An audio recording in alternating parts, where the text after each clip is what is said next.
By the way, I was going to tell you before we came What? on. Uh-oh. Yeah, What we got? there are some weeks that I feel like take so long to go by. Like I feel like because you get busy, I get busy, we don't talk, and I feel like it's been a long time. For some reason, this week I feel like we just recorded. Like Yeah, I know what you're saying. I feel I like we were just doing this. I think I got to tell you, a lot of it feels that way to me. I think I don't know why, but the last 2 years especially, it feels like every week is just lasting 3 days. Yeah, like I feel like we had Kat on last week. By the way, huge shout out. I thought she did great. Don't you? I Yeah, thought she did a great job. That was a lot of fun. Cat's awesome on camera. Yeah, and people love that story about being shut down or almost shut down by the fire marshal. But Yeah, yeah, I feel like we were just on the air. I feel like we were just talking to her. So it's moving fast, man. It is moving fast. I mean, we're almost. I mean, this year's almost done. I know. There's an old saying in parenthood. You've probably heard this before, and most people out there listening with kids have probably heard this before. The nights are long, but the years are short. And it's so true. Or the days are long, the years are short. Yeah. Because when the kids are young and they're dependent upon you, the days are long. I mean, there's very little sleep, so the days seem super long, but the years do go by so fast. Like my son's about to turn 21, and my daughter's already turned 18. I'm telling you, it just flies by, dude. It flies by. That's crazy. Look at you. 21 and 18. That's trouble. I know. Where's your son?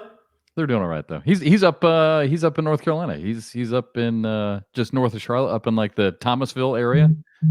Okay. What's he doing? He is working. Well, he was working for Lowe's, so he's actually trying to get his truck driver's license. Okay. Because I think he wants to actually transport for Lowe's. Like he was working in Charleston, just like in the, back in they call it the bullpen, where you unload all the trucks and everything like that. But I think he actually wants to drive one of the trucks, so he's trying to get the CDL license and actually drive. Yeah, the truck drivers actually nowadays they make pretty good money. There's a huge demand and a huge need, as we all know from driving up down the road. Trust me, Michael Caine, Ghostfinger, and I looked into it. How much money they make. Yeah, I mean, if you don't mind being on the road and you don't have kids that you need to raise, I mean, even with kids. I mean, I've known a couple truck drivers who, even with kids, they leave Monday. Like there's a guy here in Charleston who I know, and his son and Derek used to play basketball together, and so he would miss most of the events during the week. But his haul was from here to Oklahoma City, so he'd basically leave out every Monday, head out to Oklahoma City, and then be back by Thursday. So and then he'd be out for the weekend. Yeah, it's a grind. It's not doing it. I did it for 2 years with the ACL. I mean, we went how many times back and forth across the country, and having to do it kind of illegally, where you're ripping 15 hours at a time, not 8 to 10. You get to see the country in a way that no one else gets to see it. And that's pretty cool because you actually get to see it. You're not flying over it. You actually see it mile by mile. But let's face it, there are parts of this country that they're just not that special to drive through. There's not, there it is. Just ripping through Oklahoma. I was going to say, and Western Texas, as much as I love the state of Texas, and I love our events down there. Holy cow, when you're out in Western Texas, you don't ever think you're getting out of that state. We almost died one time driving through West Texas. A big windstorm, just out in West Texas, they just come up. The winds come off the Rockies, and there's nothing to stop them, right? Yeah, we were in that in whatever the truck we have now, one of the two that we have now. We're going gust of wind, probably 50, 60 miles an hour, hits us broadside. Oh man! And it moved the truck. I mean, there was nothing I could do. I was actually driving it. And it was at night. It moved the truck all the way to the edge of the concrete. And then it kind of let go. We were able to come back. But I mean, there was no, if it wanted to keep blowing, there was nothing stopping it because it had complete control. But I mean, and that's a massive full truck. I don't know how much tonnage that is that when the wind popped up, just right across. So yeah, that was a huge box truck you guys were driving. Still got them. We still got two. We've got two of them now. That's why Mike and I were like, they're paying us what? And what do truck drivers get paid? Even the non-CDL licensed guys get paid what? Yeah. Interesting. Yeah, they make pretty good money. they make really good money. actually. That's But I mean, you are away. I mean, you are away from home. Yeah. It's ironic you bring that up because since we're moving, and you guys, I'm sure you and Julie be doing the same thing. So Kathy and I have been going through all kinds of stuff, right? So Kathy opens up a box, and I should have brought one to hold up, but she found a newspaper from May, I think it was May 21st of 2020, here in Charleston, the Post and Courier. And the sports page, this is how slow the sports world was. The front page is a picture of Trey and I doing a broadcast, and nice. it's a big great article about cornhole during COVID. But it was, man. I mean, it was a strange time. Like, it just got me. I was just looking at it and just kind of shaking my hand and remembering. I mean, May of 2020, we were right in the thick of everything. Like, so many questions, so many uncertainties. You guys are on the road. You guys are literally driving across the country. Michael Kane and I, of a pandemic, risked our lives because no one really knew. And we were, I mean, every state was different. Yeah. So you'd go from New Mexico into Arizona and the laws are completely different. So getting out and what you had to do to go get everything changed by state that you went to. So it was crazy. Yeah. It was a crazy, crazy time. And like, remember seeing Vegas, and Vegas looked like just a hurt old person. I'll never forget it. It was the first time I'd ever been there. There were no people anywhere on the streets. Yeah. It was, and then they had the riot, which was even crazier than so they had that going on. Like, it was nuts. It was a different time. And it's only a couple of years ago. I know. It seems like it was so much longer. Well, yeah, I mean, speaking of risking, our lives, and I don't feel like I was risking my life doing it, but that was, I mean, the two questions when Tom Cavanaugh called me from ESPN to see if I was interested in doing that summer COVID tour, basically.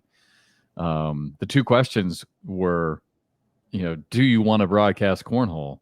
And secondly, are you willing to travel? Yeah. Because no one was traveling. I mean, everyone was shut down. So, I mean, even when I was like, yeah, let's do it. Remember the planes? You had to have seats in between. Wouldn't that be nice now? Well, not on American, but yeah. my flight, it was so funny because here we are in the middle of the pandemic. I fly from Charleston to Dallas. The airport in Charleston is a ghost town. And the airplane from Charleston to Dallas was not real full. I get to the Dallas airport. It's a ghost town. But yet I get an email from American wanting to know if I'd be willing to change my flight, for $250 because the plane's full. I'm like, what the hell? Sure enough, our plane from Dallas to Houston was just packed. Dallas to Houston. Packed. Yeah, I got it. Every time I fly, I got it. That had to be a small plane. Yeah, it was like a commuter. Yeah. Probably 100 passenger, 150 passenger jet. Huh. Yeah. It was packed. I got video of it. It was strange. And the plane was quiet, right? I mean, it was deathly quiet because no one wanted to breathe. No one dared cough, right? Yeah. Everyone had the masks on. No one's talking to each other. It was crazy, man. It was weird. And don't you remember flying before that to where there were always seats available on flights? And ever since the pandemic, every flight I've been on, chock full, completely slammed. What is that all about? That's strange to me. Our airport in Charleston, there's been several articles in the paper about it. Our airport, and I'm sure, and you know what, Charlotte might be the same, and maybe even Atlanta is. But we are now the numbers at the Charleston airport anyway are higher than pre-pandemic numbers. Yeah. So the airport's busier than it's ever been now. Same. It's here in Atlanta because Atlanta took back over the busiest airport in the world thing from some airport in China. Apparently, and that's happened in the last year post-pandemic. Once everyone started flying again, obviously Atlanta took over that moniker of busiest airport on the planet, which it is, by the way. It's crazy in there. Yeah, I do like the way they do that airport, though. It works. It's a zoo, but I always feel like I can get from one place to another easily. Chicago O'Hare, for some reason, it just confuses the shit out of me. Not so much. That airport, I feel bad because my parents had to go through there, and it was. I'm not a big fan of DFW. I'm not a big fan of Dallas Fort Worth either. It's a little confusing too. Yeah, I'm with you. But speaking of airports, Charlotte. Last I knew, Charlotte was like the 5th or 6th busiest airport in the world because it's an American hub. Yeah, I mean, it's American's second biggest hub outside of Chicago. So, yeah, isn't that crazy? Yeah. Like growing up, you might get a prop plane to Kinston. I mean, it was you could still get places, but as far as being a truly international airport, I wouldn't really have called it that. But now it's one of the busiest in the world. It's bizarre. Speaking of travel, we got some serious travel coming up here in a couple months. Not so much here at the end of the month. It finally begins. Myrtle Beach. But all right. So real quick, before we get to our guest, he's going to join us here in a few minutes. This is gonna be fun. I'm really looking forward to having this guy on with us today, by the way. So just an easy drive for me up to Myrtle Beach. But all right, so teams. A lot of talk about teams this week, I guess, on around the ACL and ACL Live. So how's it looking? Is people getting excited about this? I mean, the draft is going to be. I think the draft is going to be so different, and I think actually last year for us, it was kind of obviously the first time we were doing something like that wasn't as easy. I mean, it was a lot of time on air, and then getting into names and people that we really weren't as familiar with. And I think the way they're doing it this time is a little different. I think it's going to go better. I think having Anthony there and Michelle to kind of help. I think for us, it's actually going to be a lot better. I think people are excited about it now with the threes, with the captains and the assistant captains, and essentially a team manager, and one of the directors essentially being a general manager for the team. I think all of that. I think all of that's going to help. I really like the regionality. Is that a word? I really like the regionality. I was getting ready to say the same thing. I mean, obviously, you've got some people are playing out of their region as captains. I believe Tony Smith's one, for example, that's out of his region technically as a captain. But I still think you're right. I think we're going to see regionalized teams. Now, I don't know so much about Vegas and some of the Western teams because you just don't have the depth of players in those regions. Mm-hmm. But especially on the East Coast, I think you're going to see very, very regionalized teams. Yeah. I love it. Well, and even if you're not, like let's say you're playing for the Chicagoland team, right? Yeah. Even if you're not from there, when you're signed by them or when you're drafted by them, you're going to have some pride playing for that. So much better, with all due respect, so much better than playing for the damn woodpeckers, right? Or the squirrels or the log jammers or whatever. I mean, that just you didn't like the names either? No, it just didn't. I loved the team concept. That I loved. The names and the allegiance, it just didn't do anything for me. I'm with you. The names. So I love this. The fact that there's a Vegas team, a Carolina team, Florida, Texas, Chicago. I mean, all the to me now we got some with bite. I love it. Yeah, it's going to be a lot of fun. It's going to be a lot of fun. It's going to be a busy couple of days for us again. Yeah. Right. Because that draft is going to be an all day. That's going to be interesting. And I think we've got a desk. Right? Did I hear that right? We're behind a desk this time. Oh, was that right? I think. Oh, that's right. I think I remember you saying that to me. Yeah. None of us just sitting on this old red couch. What are you going to wear, by the way? Yeah, I guess we should talk about that. I don't know. I guess we'll have to discuss it. I mean, I think we should dress up a little bit. Like so I'm buying for a holiday party. I'm buying like a deep red blazer. Like a red corduroy blazer, and I'm going to wear a green tie. I might even wear it for a basketball game. You should do that. Because one of the guys who I do basketball games with, he's Jewish, so he's going to wear. He wants me to wear my red one with the green tie, and he's going to wear a blue one. Yeah, so we can celebrate the holidays. You wear a jacket. Well, the thing is, we got Michelle with us. We got Michelle with us, and we have to get her to dress up. I don't think we need to dress up formal, although maybe down the road. I mean, a jacket and tie is. I think maybe like what we wore for the Stevie Awards. Maybe just a jacket, pants. I will probably wear the exact same thing then. I like that. You look good. You had the cuffs. You had the cuffs going. Yeah. Well, this time I'll remember my cufflinks. So, yeah. I'm down. Let's do it. I think we should. Dress up just about. I like that look. I liked it when Trey and I wore that for the ACL Pro Shootout series when it was on CBS year before last. The jacket. Yeah. Yeah. Remember when we wore the jacket? Yeah. That was a nice look. I'm down. Let's do it. Back to it. All right. I'll get Michelle on the horn, and we'll make sure she puts on something, a little dressier. Yeah, we'll do a little conference call with her and see what she wants to do. You think we can get Anthony to wear a jacket? I mean, we could get everybody to do it. I mean, I don't know if they're all going to want to, right? Yeah. I mean, that's the whole thing. All right, because they're not really. If they don't have to, most people don't want to. You know what I mean? Whereas I'm down with you. I would. Nate's hitting us up on the mess on the chat. Have you seen this?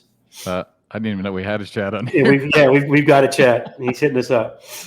He's probably bored shit. Nate, like, I can't talk already. I can't talk and type at the same time, buddy. So you're gonna have to hear it from here.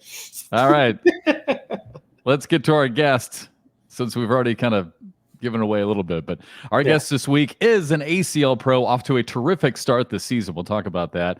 And not only is he an ACL Pro, he is one of my favorite personalities in the sport. I didn't get a chance to meet this guy and really get a chance to know him until he actually gave me some throwing lessons. I think we were in Texas, down in Fort Worth last year, where I actually really got a chance to spend some time with him during the shootout. He is a terrific guy, great personality, passionate about the sport. And on top of all that, he's just a terrific human being. He is actually an 8th grade school teacher. We've talked about him before on the broadcast, at San Joaquin Elementary in Stockton, California. Please welcome to BoarderLine ACL Pro, Nate Voyer. What's up, Nate? Hey, what's up, guys? How you guys doing this morning? Representing California. I think it's our first. Well, I guess we had Misha on a couple times, and she's from out in California, but first ACL Pro from out in California. Wow, with that introduction, I thought the show should be over by now. You don't want to ruin that. That was a great introduction, man. That's I think wasn't it Fort Worth? Because I didn't get a chance to know you, I don't think, too much during COVID. I'm not even sure how much you were playing. But then last year, I really got a chance to. I loved hanging out with you in Fort Worth. I think that's when we really got a chance to meet. Yeah, I think we got some FaceTime there. We got to go to board 1 and get Trey and you on the boards and on that form. It was looking good. Yeah. Well, you know what? That was probably the beginning and the end of my cornhole career, because I don't think I've ever played better. And it was not good, but I don't think I've ever played better than I played that one day when you were trying to give me a few lessons. I've sucked ever since then. I'm probably even worse now. Well, I think I'll see you on tour again. We can get lesson number 2 in. That'd be all right. So seriously, Nate, what was he doing? Because he won't stop doing it. Once you tell him to do it, what was he doing that you were trying to fix? You know, everything. I honestly can't recall. There's a few things I think that we could focus on. We would just take one at a time, I think, is a smart strategy. Yeah. You know what? I think Jeff will agree with me on this. How hard is it to throw a flat bag? I can't do it. Can't do it. Can't do it. I've tried. Can't do it. There's always a tilt on mine. I just had this conversation at a party the other night, because of course, anytime I go to a party, everyone starts talking about cornhole, and I love it. It's fun. And I said, I'm not even sure I want to play anymore, because I'm starting to think that y'all just have like a natural ability to do it. Like, and I think it's like pitching. Back when I was in the minor leagues, there was a kid. His name was Omar Obando.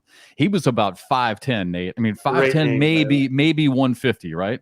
And we called him Omar Oh My Obando, because this kid from Central America could throw 92, 93. Now, single A, that's zipping it in there pretty good. But there's no reason that this skinny little kid at 5'10", 150 should be throwing a 90-plus mile-an-hour fastball. But he just had this God-given ability, just this whip in his arm to do it. And I'm starting to think that maybe it's the same, because I can't freaking do it. And you guys just make it look so damn easy. I mean, how much practice does it? Could you always do it, or did you have to practice to learn it? Well, that sounds like mechanics more than like arm strength or something like that. But sure. I think a lot of the top players start off with a good throw, and then it just is improved with repetition, practicing, by yourself, but as well as getting game time practice. I think that's in any sport. The more game time practice you get, that's where you're able to improve your craft. I had an opportunity to be on Cornhole Network. We did a video not too long ago talking about my throw, and I feel like I'm just like an average. I felt like it was a great way just to show the average person how to throw a bag. And I like to teach my 8th graders, to starting off really close to the board, only about 3 to 5 feet, and just practice the arm motion with the flip of the wrist and getting that bag flat at a close distance. And then, you work yourself to a greater distance. And I think it translates if you can do that. I got kids actually throwing pretty good in my classroom, and it's fun. All right, Nate. I have to ask. My mother has a PhD in mathematical education, taught teachers forever. All right. She's right now asking the question when she watches this, Okay. how do you get the time off? You're an 8th grade teacher. When we start next season in nationals and shootouts, that's a lot of time away. How do you have the greatest school ever to be a part of that they let you away that often? Well, that's actually a really good question, because this is only my second year back into the classroom. Last year I taught 6th grade. And I think Jeff remembers that when I was on Superhole, gave a shout out to my kids, and they still love that. But, I'm in 8th grade, self-contained. That means I teach all subjects. I teach science, math, reading. I also teach ELD, which is English for second language students. It's just a blast. But I was an administrator for 8 years, and I actually went back to the classroom so that I could pursue being a cornhole player, because it was easier to get time off as a teacher than it was as a school administrator. And actually, this Thanksgiving, the superintendent of my school district asked me to go back into administration. I told her no, just because, I got a young child as well who's in sports, and I get out of school a little bit earlier, and my current administrator understands what I'm doing. I don't really take days off anyways. So it kind of just, and I can really contain these 8th grade students, which is a challenge in Southside Stockton. So I think he understands the rapport that I built with my kids, that, having been gone a few Fridays here or there, I'll just go to a different school and work at a different school if they don't appreciate me that way. So it's been working out, and they liked some of the newscasts that have come to my school. Local news have done morning shows in my classroom, live broadcasts, because I have a live cornhole court in the front of my classroom, and I use it to teach geometry. I use it to teach mathematics and science with inertia and a lot of different things that are real world and fun. You got to make it engaging and fun for 8th graders. Otherwise, 8th graders can be pretty brutal. So you are actually in your classroom right now, right? This is middle of the day for you. Yeah, this is my classroom. Yeah, my whole back wall, about 40 feet, is what I call our whatever wall, and I let kids put whatever they want on my classroom wall, because I want our classroom to be ours. And so a section of my part of the classroom demonstrating was, some of my jerseys, and, they get to see, I got Kyle Van Noy's signature on my Superhole jersey right here. And they're like, and some of them are Chargers fans down. He's a linebacker there for them. And, trying to make connections to things that they like as well. And in turn, I had to put actually a Lakers banner up, and I hate the Lakers. I actually hate the Lakers, but I put it up just because, a lot of my kids like them. So I try to make this classroom just good vibes, and it's been translating to a very fun year in the classroom. It's my real joy. This brings me way more joy than even cornhole. I just love teaching. It's a blast. I mean, that makes you kind of a special person, that you're willing to give up your time and your effort into kind of molding young minds. But how do you feel cornhole plays into that? Because let's face it, Stockton has some rougher areas. Are you finding those kids kind of gravitating toward it now that you're kind of, I wouldn't say pushing it on them, but they seem, I've watched some of your videos from your classroom. They seem to love it. Is it something that you feel like they can kind of gravitate toward, instead of some of the more negative things that they can find once they leave the campus? So initially I just put banners up, and they're just like, what the heck is all this stuff? And they see cornhole boards up, and I've got these just random things that I've collected, and boards, and, whatever. And in the beginning, I didn't push out anything on them, except the only thing that I would do is I always have my door open at the beginning of the school day. Even when I'm planning, I let kids come in, and, it's an opportunity to connect with students and catch them on a real level. And so, sometimes I might be warming up. I was like, come on in, guys, sit down, whatever, do whatever you want. And I might be throwing some bags, and, all it takes is one kid to say, can I try it? And then more kids are trying it. And then they're like, what's this about? And I think the first thing, I had one of my pretty influential students in my class say, hey, Mr. Voyer, I Googled you. And I said, oh yeah. I said, was it a good thing? I mean, what'd you find? And, they found some different clinic type videos. They found the Super Bowl video playing with against Sarah Cassidy. And they're like, you're like famous, right? And I said, well, maybe infamous, but, and I let them just pursue those questions.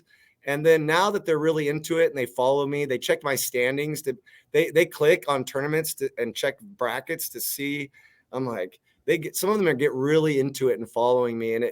And I just use it as a platform to say, it doesn't matter how old you are, you can still have small and big goals for yourself, whether it's in work or in life. And, you can pursue them. It doesn't matter if you're 12 or 13 in 8th grade class or, as old as I am, so I just try to use it as an example.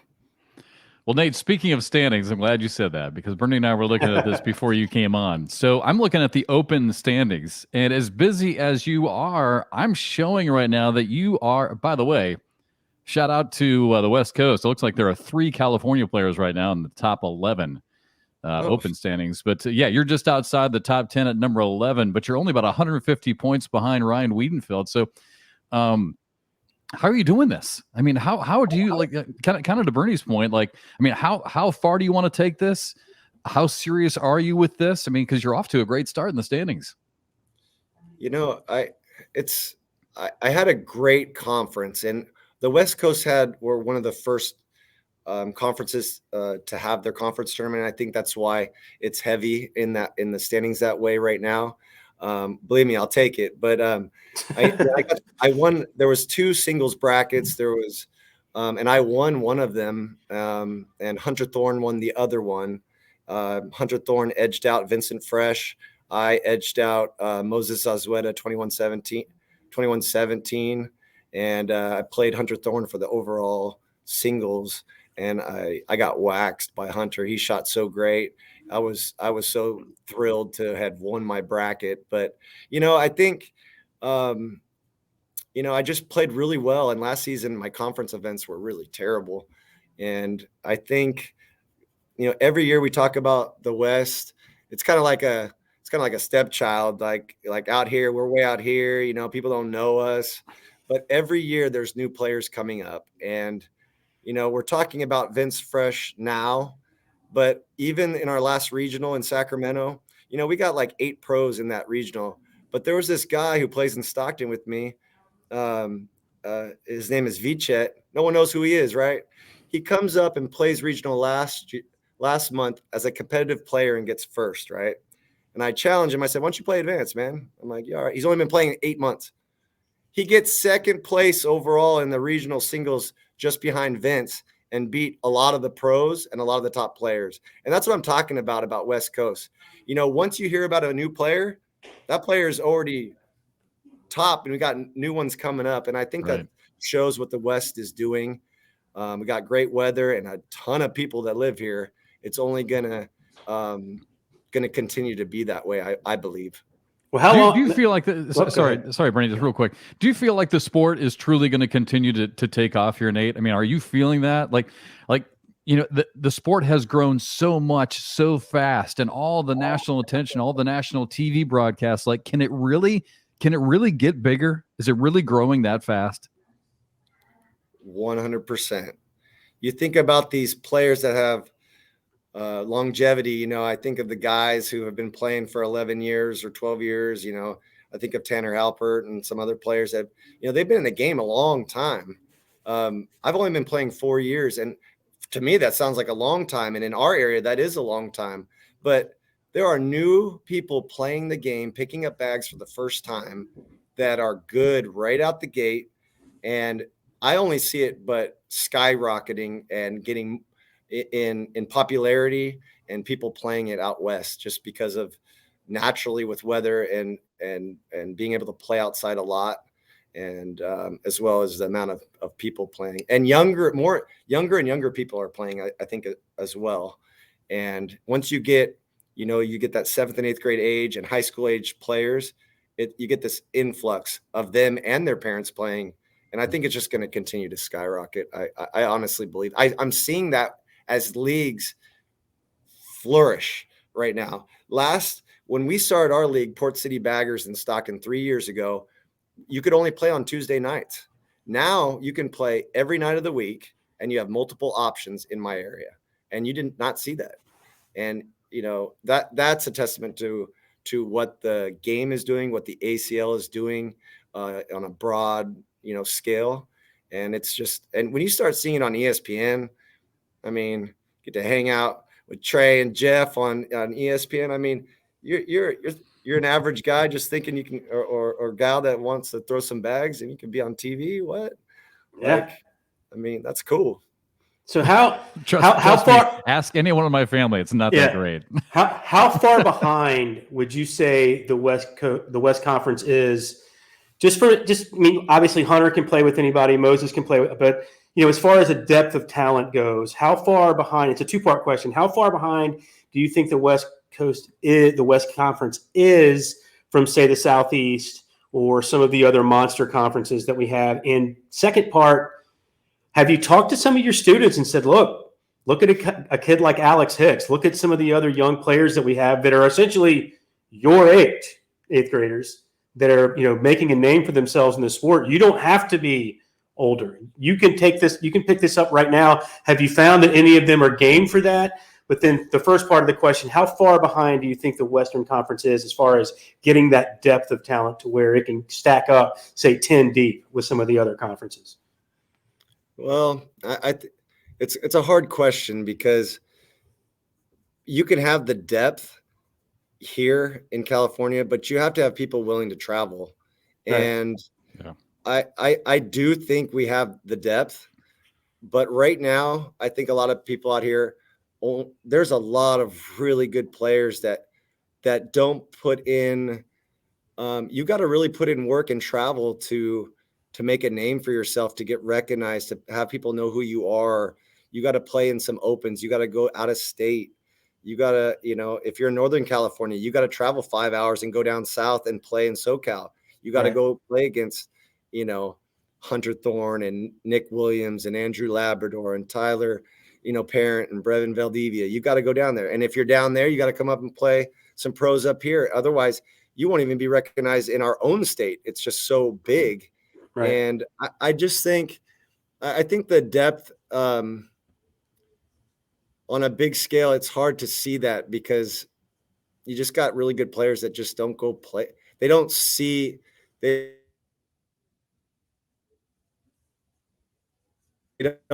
haven't seen, hey, you can make it. I've played against a ton of players here in California that, hey, you could make it if you just follow this system of getting local points, getting some regional points, do some opens. And we're starting to, this is the first year that I've seen a lot more players going after the points race and open standings. And I think, you see some players on that list that are probably maybe in that top, category that you were reading off that you might not even know. And I think you're going to start seeing more California players travel. And it helped having an ACL Open earlier this season than last year. It was the very last ACL Open. I think the ACL is doing a great job about spreading out those opens and not just moving east to west like they've done in previous years. So, I appreciate that. But, you just got to get out and play. And to answer your question about like 8th graders in my class, it's expensive to travel. Sure. And I've told some of my kids, hey, if you're interested, I could probably get you a sponsor. I could probably get you going. But it's just fun and a way to connect at this point in my classroom. So no light bulb has gone off yet with one of those kids. They're like, oh my gosh, I can make some money. Yeah, I can make this happen. No, not quite yet. Right now we use it as opportunities. I'll do a random draw to get out of get a homework pass or, to get their own free seating assignment in the classroom. They're all about that. If you make one airmail out of 4 bags, I'll let you sit where you want for this trimester. And that's like, wow, that's big. Like yeah, that's big. Hey Nate, not to switch gears here, but I really wanted to ask you, because we've touched on this before on the show, just the mind game, right, that goes on when you guys are playing. Because I feel like cornhole is so much like golf, right, and like tennis or like bowling, where it's just you, right? I mean, it is just you. Yeah, you can play doubles, but most of the time it's just you. Like, what goes through you're such a positive person. You just have such a great energy about you. What do you say to yourself? What is your mind talk? What is your self talk going on when you're playing? Man, I'm so heady. It's so crazy. Like, good. I So really it's not just am. me. Yeah, right. I'm gonna be super transparent. Yeah. I've struggled with ADHD my whole life. So, anything in the room, people walking by, having a board next to a door where people coming in and out, sounds. I'm just terrible with that. If I can be locked in, the quicker I can get locked in a tournament, the better I'll do. And some days I'll know that I won't perform well before I even start, just because, some days with ADHD, some days you have really good days and some days it's hard to concentrate. And for me, I need rest.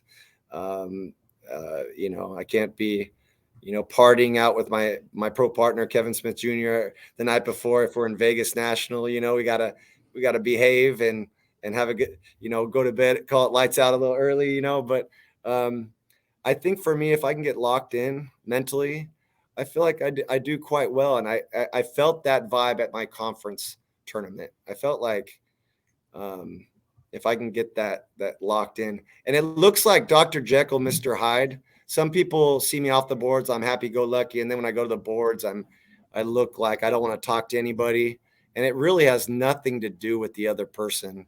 I really, get along with really anyone, but I just don't want to talk to you when I'm playing. I want to try and focus, and it has nothing to do with you, or, as my opponent. I just try to get locked into the boards and see what the situation is and what to throw. But that's my strategy really to going. That is, it's really about getting my mind ready and not worry about all these other exterior factors.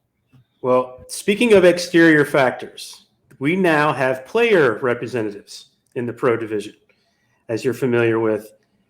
Do you think that's going to help? Because obviously there's always issues with players having an issue with travel or having an issue with where nationals might be or the timing of certain things. And they just have a hard time getting their opinion heard and or validated. Do you think now that we have player representatives within the ACL Pro division that's going to help matters tremendously? Are you talking about the pro committee? Yes. Yeah, I think the pro committee is a great thing. I've never had a problem speaking my mind or asking questions. I've been told no before, that answer, you know what I mean? Like, but not everybody is in that, stage of life, whether it's age or just confidence, or if you're a rookie and you don't want to step on any toes, you might not know who to ask what. I think the pro committee is going to be a great tool for players just to get information or to ask questions.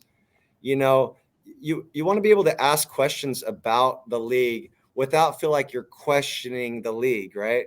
I want to ask questions about why the rules say this without questioning Trey, right? Or Stacy, because no one wants to be in that position. And they don't handle those questions very well, let's be honest. Well, I'm not speaking to that. I'm not speaking to that whatsoever. I'm kidding. I'm kidding. I think it's just. I think it's just more like it creates a tool for players to get concerns addressed. And I think I looked at the names, and it's a great a pool of people as far as getting different age ranges, genders, rookies and more players that have been in the league for a while. I think the ACL did a great job with addressing that and allowing players to help direct the league too. I think it should take some weight off of ACL shoulders on some things too. All right. Speaking of asking questions, okay. So we used to, and we still kind of do it, but we have this little segment that we used to start the show with called Meet Jeff and Bernie.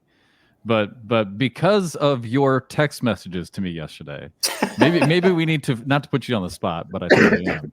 Maybe we need to flip this around and make this an Ask Jeff and Bernie segment, because Bernie. So Nate said to me, he said, "Yeah, I'll come on, but I get to ask the first question." I'm like, no. That's not how this works. You get your own podcast, then you can start asking questions. I was just messing with you guys. Yeah. So do you need to get something off your chest? Do you have a question? Do you have a question for I honestly Jeff and Bernie? I don't have a burning question. Well, you guys kind of led into it about what you guys are wearing for the who will you be wearing at the draw at Myrtle Beach? And you could go to shinesty.com and get one of those really nice, Christmas type suits. I think Jeff, you wear a lot of black, buddy. I think you might want to try something different, bud. Do I wear a lot of black? Wear some blacks and grays. I think you should. I think you should brighten it up, man. All right, I can do that. What's it called? Shy Nasty? Oh no, Shinesty. Oh God. Shy Nasty is a completely different clothing line. Don't randomly Google stuff like that, Jeff. Please. So I shouldn't go there. Shouldn't go to Shy Nasty. Okay. That would be completely different. Right. Look, let's move. Make a note of that. Shy Nasty, not Shy. Okay, God. I got it. I don't think we should do that. Okay.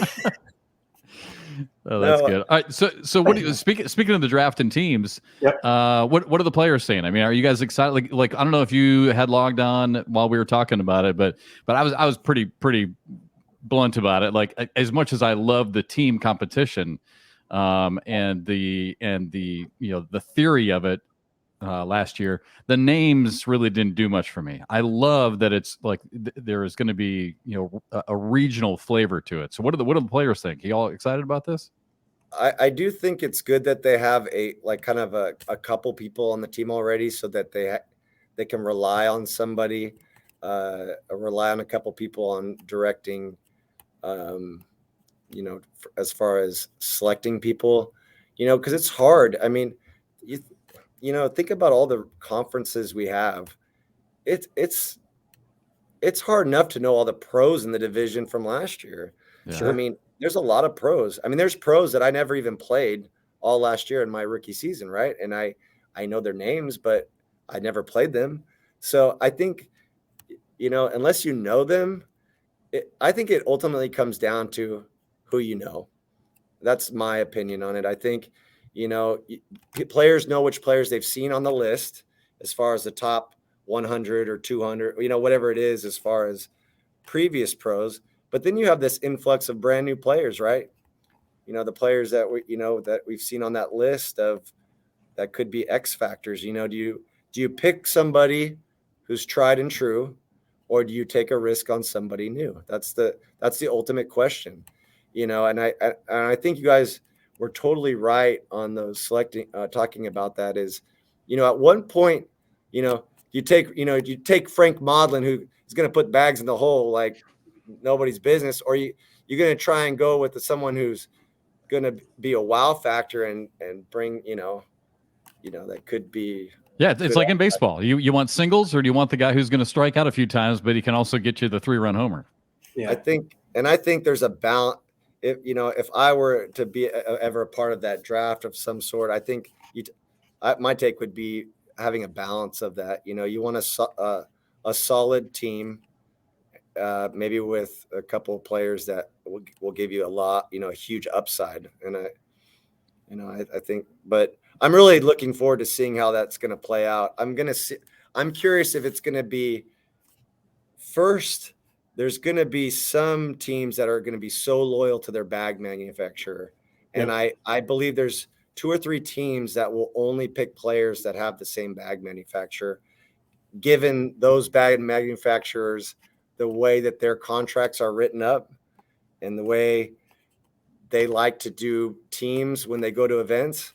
I could see that. But and then on the other hand, I could see regional teams like, people that are from just North Carolina, South Carolina, or just from Kentucky, or just from Chicagoland, and so it's going to be. I'm going to be looking forward to watching who stays on those courses at that course and who varies from it. And ultimately, there's teams that do that. I think that's the exciting part of it is there's not a right or wrong way. It's going to be fun to watch it play out.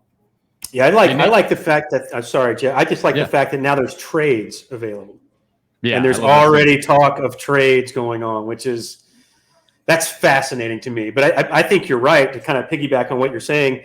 Our sport can be very cliquish, and I think you were originally kind of like, it's about who you know.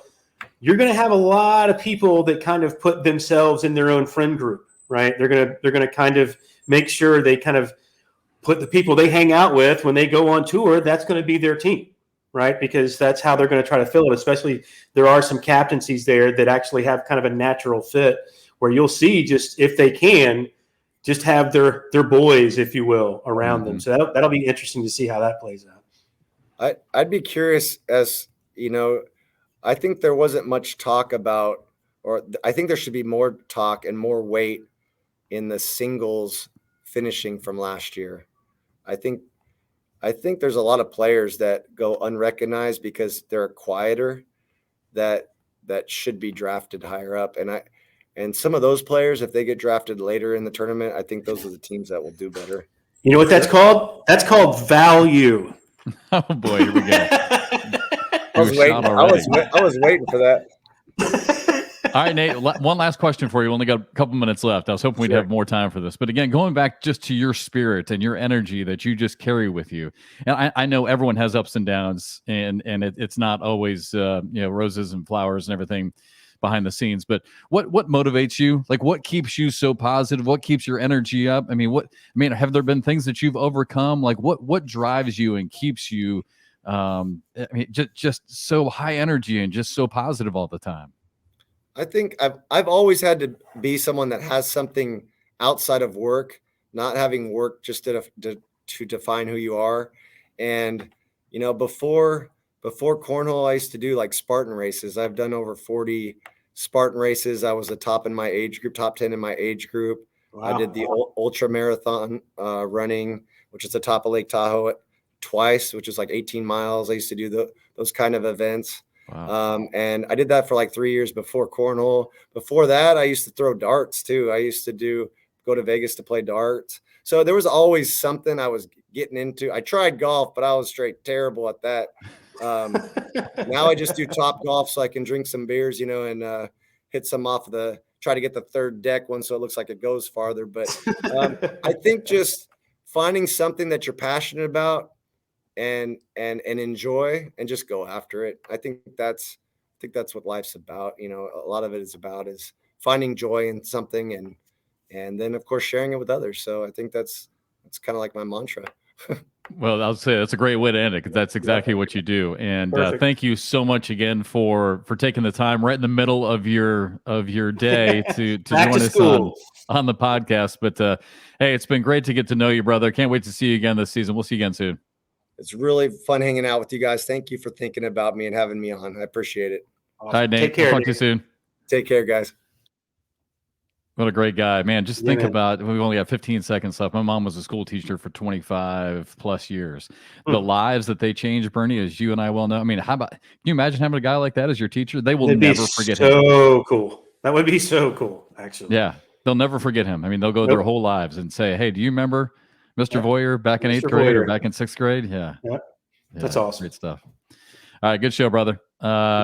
I will, we'll see you in Myrtle Beach soon. And it's crazy. 2 weeks, right? I know. I'm looking forward to it. All right, man. Have a good week. I'll talk to you later. All right, brother. All right. Thanks, everybody, for watching. Bye.